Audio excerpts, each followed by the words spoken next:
कहानी की शुरुआत में कोई इस लड़के को घुटने में बैठने के लिए बोल रहा होता है। इस लड़के का नाम चेन एन है, लेकिन हम इसको एमसी कहेंगे। जो एमसी को डांट रहा होता है उसका नाम चेन जैंग डाओ, जो कि नानजिंग सिटी के मार्शल स्पिरिट गार्ड का कैप्टन है। और ये हमारा एमसी का बाप है।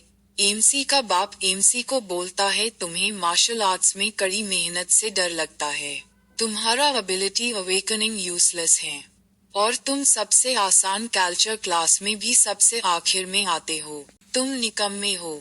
ये सुन के एमसी का सिस्टर, जिसका नाम चैन केर है, वो कहता है, डैड गुस्सा मत हो, मैं पहले ही मॉर्टल रैंक वॉरियर से स्पिरिट रैंक वॉरियर बन चुका हूँ। सबसे बुरी हालत में मैं फ्यूचर में इस परिवार का साथ दूंगा। एमसी का बाप कहता है, एमसी अपनी बहन को देखो, फिर अपनी तरफ देखो। हमारा चैन परिवार का भी वॉरगॉड क्लान था और अब ये हमारे वजह से बर्बाद हो रहा है। पूर्वजों के लिए अगरबत्ती जलाओ और अपनी गलती के लिए सामने झुक के माफ़ी मांगो। एमसी अगरबत्ती जलाते हुए सोच रहा था, पिताजी बहुत बोल रहे हैं, लेकिन वो एक तरह से सही है। हमारा चैन एंसेस्टर की हर पीढ़ी बहुत ज़्यादा ताकतवर थी। वो सभी टॉप एक्सपर्ट्स थे जो कि ह्यूमैनिटी को प्रोटेक्ट कर रहे थे। खासकर हमारे पूर्वज चेन ल्यू, जो वॉरगॉड थे, जो अपने टाइम में राज किया करते थे, और उन्होंने अनगिनत ताकतवर राक्षस को हराया, सभी डीमन के खिलाफ लड़े और ह्यूमन को प्रोटेक्ट किया।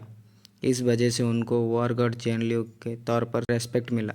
फिर एमसी जोर से कहता है, पूर्वजों, मैंने आपको शर्मिंदा की है, पर मैं भी पूर्वजों को सम्मान दिलाना चाहता हूँ, लेकिन यह मेरी गलती नहीं है। मेरा कभी भी एबिलिटी अवेकनिंग नहीं हुआ। तभी चेन क्लान के स्पिरिट टैबलेट चमकने लगता है और एमसी के सामने सिस्टम विंडो खुलता है, जहाँ लिखा होता है, आप सच्चे मन से अपने पूर्वजों को अगरबत्ती चढ़ाया है और आप अपने पूर्वजों के सामने सफलतापूर्वक पश्चाताप किया है। इससे आपके पूर्वज खुश हो के आपको अनयील्डिंग गोल्डन बॉडी रिवॉर्ड में देते हैं। ये क्या चल रहा है यहाँ? ये एक घोस्ट है या फिर एंसेस्टर प्रकट हो गए हैं? सिस्टम कहता है, होस्ट प्लीज साइंस पर भरोसा करें, मैं आपका सिस्टम हूँ। जब तक आप अपने एंसेस्टर के सामने श्रद्धा से झुकते हैं, आपको सोच से परे रिवॉर्ड मिलेगा। एमसी कहता है, मेरा सिस्टम आ गया है, तो फिर मेरा गोल्डन बॉडी कहाँ है? आप मुझे धोखा नहीं दे रहे हैं, है ना? फिर से ट्राई करता हूँ। सिस्टम से नोटिफिकेशन आता है, आप एक बार फिर से पूर्वजों के सामने झुकते हैं और आपको 10,000 क्यूबिक मीटर स्टोरेज स्पेस प्राप्त हुए। ये देख एमसी खुश हो जाता है और फिर से एंसेस्टर टैबलेट के सामने बार बार झुकने लगता है और सिस्टम से नोटिफिकेशन आता है, 20,000 क्यूबिक मीटर स्टोरेज स्पेस प्राप्त हुए। 30,000 क्यूबिक मीटर स्टोरेज स्पेस प्राप्त हुए।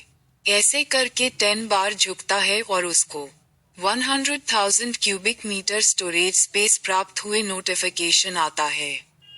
बार बार सर पटकता हुआ देख के उसके बाप और सिस्टर देख हैरान हो जाते हैं और उसका बाप कहता है, क्या मैंने इस छोटे बदमाश को इतनी जोर से पीटा कि वह बेवकूफ हो गया?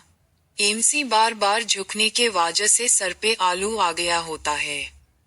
एमसी कहता है, पापा क्या मैं पूर्वजों की स्पिरिट टैबलेट्स पढ़ने के लिए उधार ले सकता हूँ?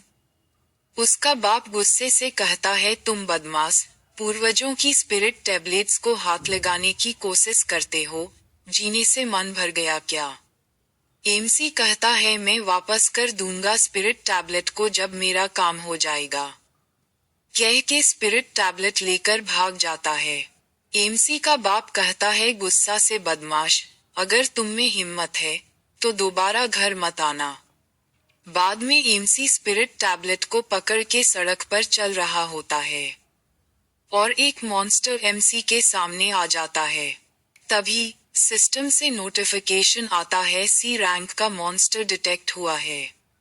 ये मॉन्स्टर आपको ऑर्डिनरी लोग समझकर अटैक करके उसका ब्लड लस्ट को संतोष करना चाहता है। ये देख के एमसी अपना हाथ के फिंगर को चेस्ट के पास रख के कहता है, पूर्वजों, अपनी दिव्य शक्ति दिखाओ। कहते ही उसकी हाथ से लाइट चमकने लगता है और चारों तरफ से एनर्जी उसके पास आने लगता है। ये देख के एमसी कहता है ये सच में काम कर रहा है। और सिस्टम से नोटिफिकेशन आता ही हेवन और अर्थ का स्पिरिचुअल एनर्जी के ब्लेसिंग्स से आपने मॉर्टल रैंक ग्रेड 1 को पार कर लिया है। आपने मॉर्टल रैंक ग्रेड 2 को पार कर लिया है। तुम मॉर्टल रैंक ग्रेड 9 से आगे निकल गए हो। तभी कुछ वॉरियर्स को आसमां में उड़ते हुए दिखाया जाता है, जो कि मॉन्स्टर को एमसी के तरफ आता हुआ देख के लाल बालों वाला वॉरियर कहता है अच्छा नहीं हुआ, आगे आम नागरिक हैं। और एक लंबा बाल वाला वॉरियर एमसी को कहता है बेटे वहां से हट जा, वो सी रैंक वाला मॉन्स्टर है, तू कुछ नहीं कर सकता, उसको संभाल नहीं पाएगा। एमसी स्पिरिचुअल एनर्जी गैदर करके कहता है जब से 1500 साल पहले स्पिरिचुअल एनर्जी फिर से आई, तब से राक्षसों ने हमला किया और इंसानों का विकास हुआ और दुनिया ने लॉर्ड ऑफ फिस्ट का पालन किया। मैं एक वॉर गॉड परिवार में पैदा हुआ, फिर भी मेरे साथ हमेशा कचरे जैसा बर्ताव किया गया है। जब से पूर्वजों ने मुझे यह मौका दिया है मैं इसे बिल्कुल बर्बाद नहीं करूंगा, कह के हाथ में एनर्जी गैदर करके मॉन्स्टर पे हमला कर देता है। एमसी का पंच खा के मॉन्स्टर बहुत दूर बिल्डिंग में जाके टकरा के वहीं पर गिर जाता है और एमसी लगातार मुक्के पे मुक्के मारते जाता है और सिस्टम से उसको पॉइंट भी मिलते जाता है और एमसी मॉन्स्टर को पूरी तरह मार देता है और उससे मॉन्स्टर कोर बाहर आता है। सिस्टम से नोटिफिकेशन आता है मिनोटॉर मॉन्स्टर एक एनर्जी क्रिस्टल डिटेक्ट हुआ है, आप उसके अंदर प्योर पावर को महसूस कर सकते हैं। सिस्टम बताती है कि मिनोटॉर के डेमन कोर को अब्सॉर्ब करने से आपको अनएक्सपेक्टेड फायदे होंगे। एमसी मॉन्स्टर कोर को पकड़ के कहता है डेमन कोर एक मॉन्स्टर का पावर कोर होता है, वॉरियर्स इसे एब्जॉर्ब करके इवॉल्व और स्ट्रॉन्ग होते रह सकते हैं। मैंने कभी नहीं सोचा था कि एक दिन मेरे हाथ डेमन कोर लगेगा।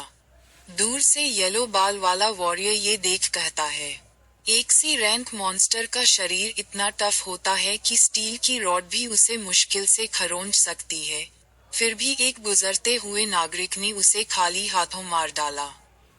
और वॉरियर लेडी कहता है वह सिर्फ मॉर्टल रैंक ग्रेड 9 है, लेकिन उसने एक सी रैंक मॉन्स्टर को हराया जो स्पिरिट रैंक ग्रेड 4 वॉरियर के बराबर है। ब्राउन बालों वाला वॉरियर कहता है वह जितना बेरहम था, मुझे शक होने लगा कि वो सिटीजन सच में एक मॉन्स्टर है। इतने में ही एमसी वो मॉन्स्टर कोर को अब्सॉर्ब कर लेता है और वो मॉर्टल रैंक 9 से डायरेक्ट स्पिरिट रैंक ग्रेड 1 में पहुंच जाता है। ये देख तीनों वॉरियर्स चौंक जाते हैं और वो वॉरियर लड़की कहता है वह सीधे स्पिरिट रैंक पर आ गया। नानजिंग शहर के कल्टीवेशन प्रोडिजीज को भी मॉर्टल रैंक से स्पिरिट रैंक तक पहुंचने में आधा महीना लगता है। एमसी कहता है ये मॉन्स्टर के बॉडी को मैं एंसेस्टर को ऑफर करूंगा कह के स्टोरेज स्पेस में रख लेता है। तभी एमसी को याद आता है कि वो स्कूल के क्लासेस के लिए लेट हो रहा है और वहां से भाग जाता है। ये देख के वॉरियर्स कहते हैं एक इंडिपेंडेंट स्पेस पॉकेट बनाना कुछ ऐसा है जो सिर्फ एक लेजेंडरी लेवल का पावर हाउस ही कर सकता है।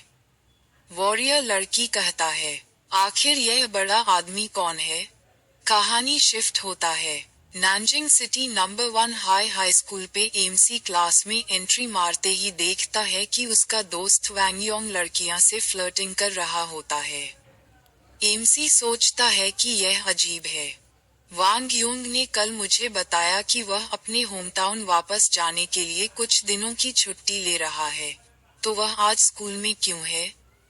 तभी टीवी पे अनाउंस होता है कि आज सुबह सुबह हमारे शहर में एक मॉन्स्टर मिला जो इंसान में बदल सकता है। वह monster Nanjing city number 1 high school के पास गायब हो गया है। अगर किसी भी नागरिक को कुछ भी अजीब लगे तो कृपया तुरंत रिपोर्ट करें। तभी क्लास में एक खूबसूरत टीचर का एंट्री होता है और कहता है टीचर आ गए हैं, बच्चे अपनी अपनी सीट में बैठ जाओ। टीचर को देख के एमसी का दोस्त वैंग योंग क्रीपी सा स्माइल करके टीचर का हाथ पकड़ लेता है।